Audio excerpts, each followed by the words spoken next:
स्वागत है आपका अपने YouTube चैनल एग्जाम बीटर में। आज हम लोग पढ़ने वाले हैं कुछ सवाल। ठीक, आइए देखते हैं, हम बढ़ते हैं अपने पहले सवाल की ओर। क्या कह रहा है पहला सवाल? दो छोटे बिंदुवत गोले, प्रत्येक का द्रव्यमान 200 केजी है, एक उभयनिष्ठ बिंदु से दो कुचालक धागों जिनकी प्रत्येक की लंबाई 40 सेंटीमीटर है द्वारा लटकाए गए हैं। ठीक, यानी दो छोटे बिंदुवत गोले हैं। तो दो छोटे गोले हैं ये, ठीक, दो छोटे बिंदुवत गोले, प्रत्येक का द्रव्यमान कितना है? 200 केजी। यानी इनका जो द्रव्यमान है वो कितना दे रखा है? 200 केजी। ठीक, एक उभयनिष्ठ बिंदु से क्या है? दो कुचालक धागों जिनकी प्रत्येक की लंबाई है क्या है? एक कुचालक बिंदु से दो धागे की लंबाई कितनी दे रखी? 40 सेंटीमीटर। ठीक, यानी दो छोटे बिंदुवत गोले, दो छोटे छोटे बिंदुवत गोले दे रखे थे जिनका द्रव्यमान हमें 200 किलोग्राम दे रखा था, और एक उभयनिष्ठ बिंदु से, ये उभयनिष्ठ बिंदु से दो कुचालक धागों जिनके प्रत्येक की लंबाई कितनी थी? 40। तो दो कुचालक धागे ये हो गए, एक की 40 सेंटीमीटर हो गए, एक की 40 सेंटीमीटर, यानी इनकी लंबाई, तो धागे की लंबाई थी कितनी थी? 40 सेंटीमीटर द्वारा लटकाए गए हैं। अब दोनों गोले समान आवेश, यानी दोनों गोलों पर आवेश का मान जो है कैसा है? समान आवेश है। ठीक, यानी दोनों पर अगर आवेश का मान दिया जाए तो कितना दे रखा है? क्यू, यानी समान आवेश है। ठीक, आवेश का मान क्या होगा? समान। फिर आगे, साम्य अवस्था में इनके बीच की दूरी 4 सेंटीमीटर पाई गई। यानी जब ये साम्य अवस्था में थे तो इनके बीच की दूरी जो है कितनी थी? 4 सेंटीमीटर पाई गई। तो प्रत्येक गोले पर आवेश ज्ञात कीजिए। ठीक, तो प्रत्येक गोले पर हमें क्या करना है? आवेश का मान ज्ञात करना है। ठीक, इतनी बात समझ में आई। अब आगे बढ़ते हैं। अब देखो, ये आवेश था, तो आवेश है तो इसके कारण इस पर क्या लगेगा? बल लगेगा। ठीक, ये भी आवेश है तो इस पर भी क्या हो जाएगा? एक बल लगेगा। ओके, अब बढ़ते हैं। देखिए अब इसको कैसे करेंगे? ये तो क्वेश्चन दे रखा था, उसी अनुसार हमने क्या किया? चित्र को बना लिया। ठीक, अब देखते हैं इसको सही से चित्र बनाएंगे, क्योंकि अब बल की दिशा भी हमें दिखानी पड़ेगी। बल कौन कौन से बल कार्य करेंगे। ठीक, अब यहाँ पर तो बल कौन कौन से कार्य करेंगे ये बताना पड़ेगा, और कौन बल किस दिशा में लगेंगे ये चीज बतानी। तो इसको थोड़ा सही से समझते हैं।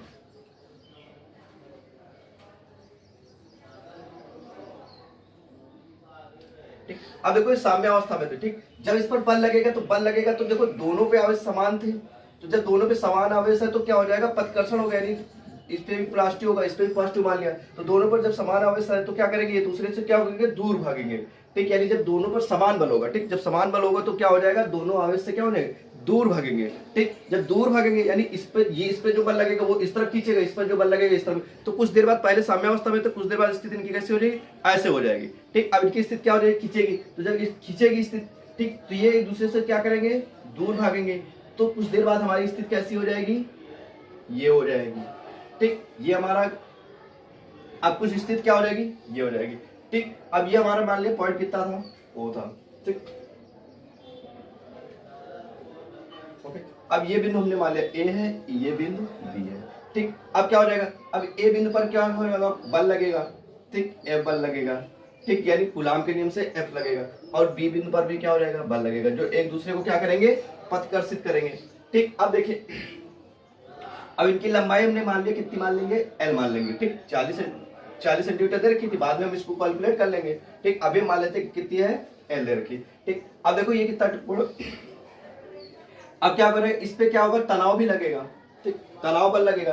तनाव बल क्या होता है? यानी ये जो रस्सी है, ठीक, ये बिंदु है, तनाव बल का कहाँ कार्य करता है? ठीक, तनाव बल जो होगा क्या होगा? रस्सी से क्या होता है? रस्सी के पास लगता है, और क्या होता है? बिंदु से दूर। यानी क्या होगा? तनाव बल क्या करेगा? बिंदु से दूर, बिंदु से दूर, ये बिंदु था, बिंदु से दूर रस्सी की तरफ। रस्सी हमारी क्या है? ये, तो रस्सी की तरफ लगेगा और बिंदु से दूर, तो यानी कैसे लगेगा? इस तरफ लगेगा।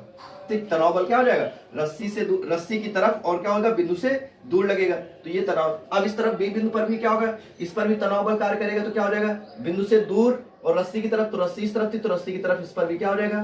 कार्य करेगा। ठीक, तथा इस पर एक बल और काम करेगा, क्या? mg। ठीक, ठीक, mg बल जो होता है हमेशा कहाँ कार्य करता है? नीचे की ओर कार्य करता है। ठीक, जो हमारा mg द्रव्यमान है वो क्या करेगा? जो बल लगेगा, ठीक, वो कौन का कार्य, जो बल कार्य करेगा वो कहाँ की तरफ लगेगा? नीचे की तरफ लगेगा। और जो तनाव होगा, तनाव किस तरफ लगेगा? रस्सी की तरफ लगेगा और बिंदु से दूर लगेगा। अब देखो इसके कारण क्या हो जाएगा? इसके घटक उत्पन्न हो जाएंगे। ठीक, तो ये एंगल क्या हो जाएगा हमारा? थीटा। ठीक, थीटा। ओके, अब देखो थीटा कोण है, ये कोण कितना है? थीटा है, तो ये भी कोण कितना हो जाएगा? थीटा हो जाएगा। क्यों, एकांतर कोण है, तो जितना कोण ये होगा उतना ही कोण क्या हो जाएगा, ये हो जाएगा। ओके, अब देखिए, अब इसके कारण तनाव बल लगा था, इसके कारण क्या हो जाएगा, इसके जो घटक होंगे, ठीक, वो इसके घटक क्या हो जाएंगे, इसके घटक उत्पन्न होंगे। तो घटक उत्पन्न होंगे तो ये क्या हो जाएगा, T cos T sine theta, ठीक, और यहाँ पे जो घटक उत्पन्न होगा वो कितना हो जाएगा, टी कॉस थीटा। यानी जो थीटा की तरफ घटक होता है वो काज में होता है, और जो थीटा से दूर होता है वो साइन में होता है, साइन में होता है। इस तनाव के कारण जो घटक उत्पन्न होंगे इसके क्या हो जाएगा, टी कॉस थीटा और टी साइन थीटा। अब ये थीटा की तरफ था, ठीक, ये थीटा की तरफ है, तो इसमें कौन सा घटक होगा, टी कॉस थीटा, और ये क्या होता है, थीटा से दूर, तो थीटा से दूर है तो टी साइन थीटा, और थीटा के पास है तो टी कॉस थीटा, ठीक। यानी इसके जो घटक होंगे क्या होंगे, टी कॉस थीटा और टी साइन थीटा। थीटा की तरफ वाला कॉस में होता है और थीटा से दूर होंगे तो किसमें हो जाएगा, साइन में हो जाएगा, ठीक। अब इसकी दूरी टोटल मान लेते हैं कि इसकी पहले हमने मान लिया दूरी कितनी रही होगी, डी रही होगी, तो अब ये मिड पॉइंट होगा तो इसकी दूरी आ जाएगी डी बाई टू और इसकी भी आ जाएगी डी बाई। साम्यावस्था में क्या हो जाएगा, साम्यावस्था में जो हमारा ये टी साइन थीटा किसके बराबर हो जाएगा, एफ के, ठीक है। तो साम्यावस्था में टी साइन थीटा जो इसके हो जाएगा एफ के, और देखो टी कॉस थीटा बराबर किसको हो जाएगा, एम जी के। टी साइन थीटा की तरफ एफ लग रहा था, टी कॉस थीटा के साथ क्या लग रहा था, एम जी। तो इसका मतलब जो साम्यावस्था में होगा तो टी साइन थीटा किसके बराबर हो जाएगा, एफ के, और टी कॉस थीटा किसके बराबर हो जाएगा, एम जी के। तो लिखेंगे साम्यावस्था में,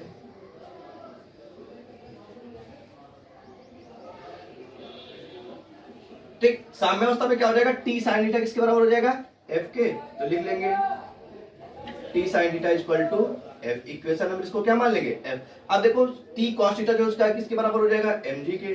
तो लिख लेंगे T cos theta equal to M G, equation number second. अब क्या करें, समीकरण एक और दो को क्या करेंगे, डिवाइड कर देंगे। तो समीकरण एक और दो को क्या करेंगे, डिवाइड करने पे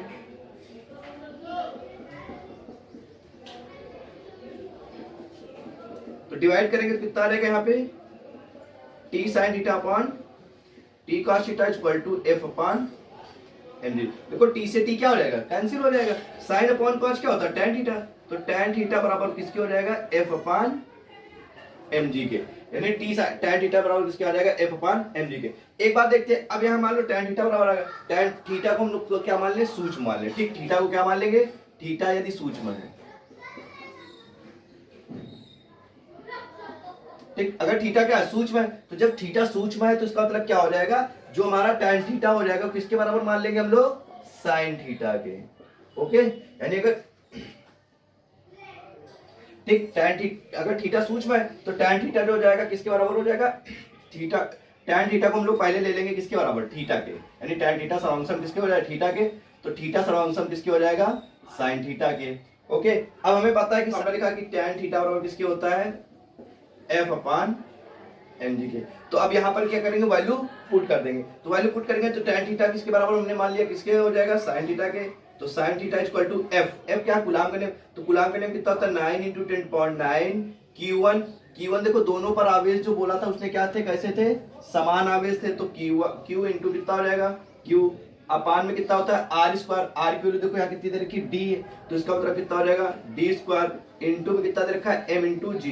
तो इंटू में कितना आ जाएगा, एम जी, ठीक। यानी साइन थीटा हो गया 9 × 10⁹ Q into Q upon D square into M G, ठीक। अब यहाँ पे त्रिभुज देखो, त्रिभुज ओ सी ए में, ठीक, त्रिभुज हम लोग क्या ले लेंगे, इसको मान लेंगे हम लोग बिंदु सी। तो इसको ये माना था, तो त्रिभुज ओ सी ए में अगर साइन थीटा ले लेंगे तो त्रिभुज ओ सी ए में साइन थीटा लेंगे तो साइन थीटा बराबर हमारा सूत्र क्या होता है, लंब बटे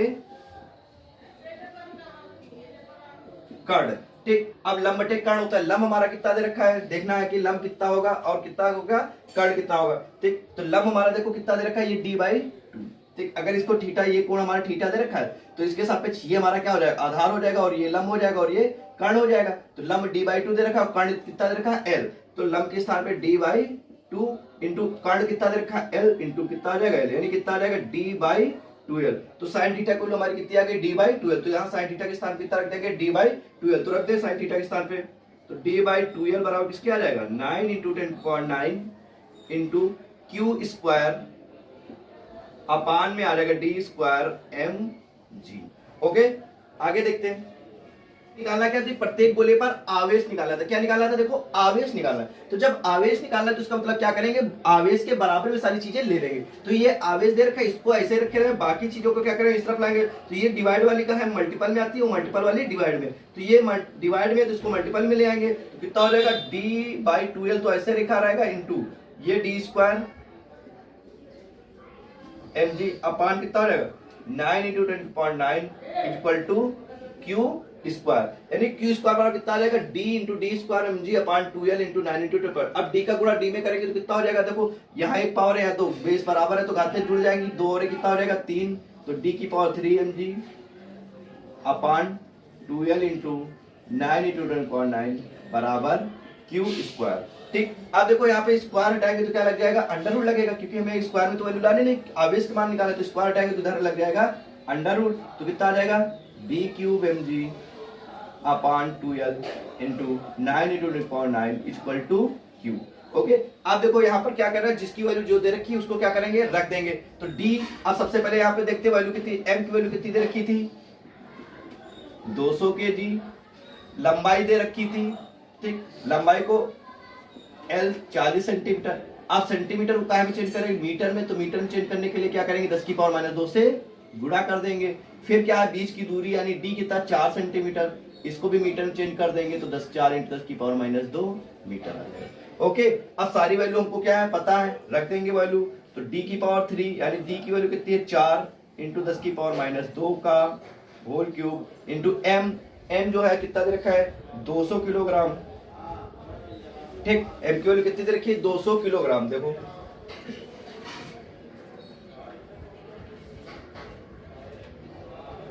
ठीक, इसको क्या करेंगे, ग्राम में चेंज करेंगे तो कितना आ जाएगा, 0.2 ग्राम आ जाएगा। ठीक, तो इसको द्रव्यमान को हम लोग क्या में चेंज करेंगे, ग्राम में, तो कितना आ जाएगा 0.2 इंटू जी की वैल्यू कितनी दे रखी थी, देखो 4 सेंटीमीटर, 4 × 10 की पावर -2 का होल क्यूब हो जाएगा, इंटू m की वैल्यू 0.2 इंटू जी का मान कितना रख लेंगे, यहाँ पे 10 रख लेंगे, तो कैलकुलेशन करने में क्या होगी, आसानी होगी।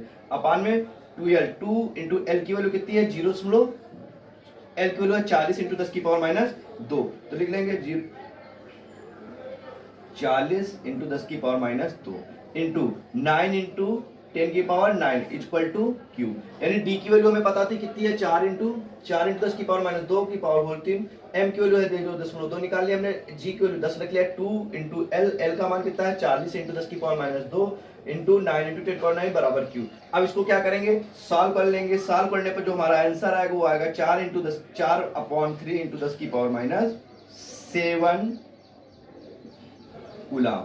ठीक, कैलकुलेशन आप लोग कर लेंगे, कैलकुलेशन करने में ज्यादा दिक्कत नहीं, कैलकुलेशन कर लेंगे तो बहुत टाइम लग जाएगा। ठीक, तो ज्यादा टाइम वेस्ट ना करते हुए हमने आंसर लिख दिया आपका, तो आप अपना कैलकुलेशन कर सकते हैं। तो कैलकुलेशन करने पे जो हमारा आंसर आया निकल के आएगा वो आएगा 4/3 × 10 की पावर -7 कूलम। ठीक, फिर हमारा क्या कह रहा है, अगला क्वेश्चन कह रहा है कि किसी लोलक के दोलक पर, यानी कोई लोलक है उसके दोलक पर 3.9 × 10 की पावर -10 कूलम आवेश है। ठीक, यानी एक कोई दोलक है उस पर कितना है, ये मान लिया। ठीक, ये कोई दोलक है, इस पर कितना है, 3.9 × 10 की पावर -10 कूलम का आवेश है, जो 20 × 10 की पावर 3 वोल्ट प्रति मीटर के विद्युत क्षेत्र में विरामावस्था में, यानी कोई विद्युत क्षेत्र, इसी में कितना है, ये विद्युत क्षेत्र है। ठीक, इस विद्युत क्षेत्र में क्या है, विरामावस्था में है। ठीक, अब क्या होगा, यानी 20 × 10 की पावर 3 वोल्ट मीटर में, यानी विद्युत क्षेत्र की तीव्रता जो हमें दे रखी है 20 × 10 की पावर 3 वोल्ट बटे मीटर। ठीक, ये है इस पे रखा हुआ है। ठीक, यानी विरामावस्था में, यानी बिल्कुल विरामावस्था में है, द्वारा ऊर्ध्वाधर से बना कोण होगा। ठीक, अब क्या होगा, ऊर्ध्वाधर से वो कोण बना कोण क्या होगा। ठीक, अब ये क्या है, विरामावस्था में था। ठीक, जब इस पर क्या होगा, अब विरामावस्था में विद्युत क्षेत्र में रखेंगे तो इस पर क्या होगा, एक बल कार्य करेगा।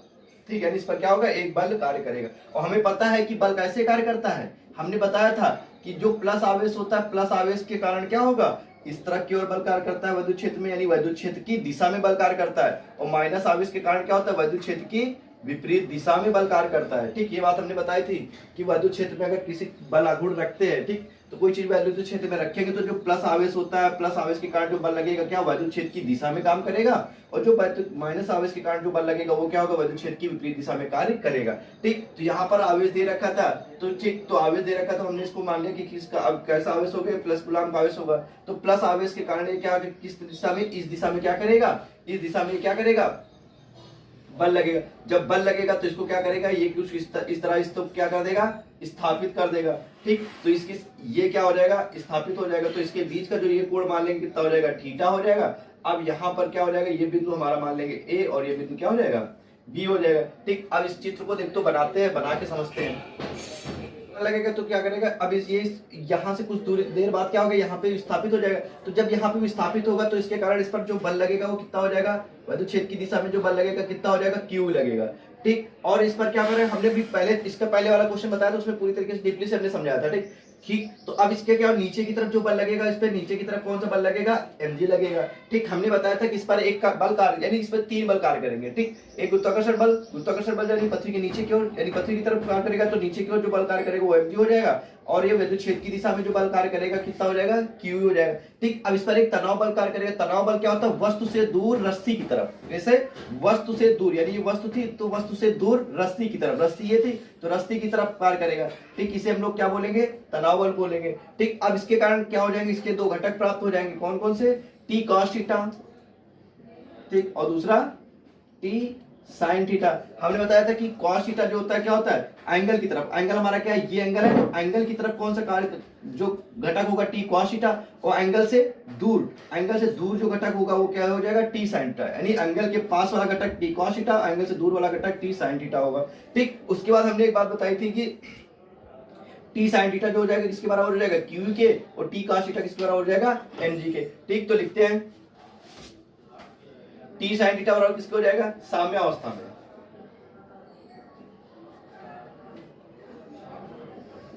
ठीक, क्या हो जाएगा, t sin theta equal to किसके हो जाएगा, QE के, और t cos theta equal to mg के। ओके, तो t sin थीटा बराबर किसके हो जाएगा, QE के हो जाएगा, और t cos theta equal to किसके हो जाएगा, mg के। इसको समीकरण नंबर हम लोग क्या मान लेंगे, 1, इसको समीकरण नंबर 2। अब समीकरण 1 और 2 को क्या करेंगे, डिवाइड कर देंगे। तो लिख लो समीकरण 1 डिवाइड समीकरण 2। अब समीकरण 1 और 2 को डिवाइड करेंगे तो कितना आ जाएगा, यहाँ पे t sin theta upon t cos theta QE upon mg। t से t क्या हो जाएगा, कैंसिल हो जाएगा, तो t से t कैंसिल हो गया, तो sin अपॉन cos क्या होता है, tan थीटा, तो लिख लो tan थीटा, फिर tan थीटा लिख लिया। अब कोई दिक्कत नहीं, QE अपॉन कितना हो जाएगा, mg, तो लिख लिया QE अपॉन mg।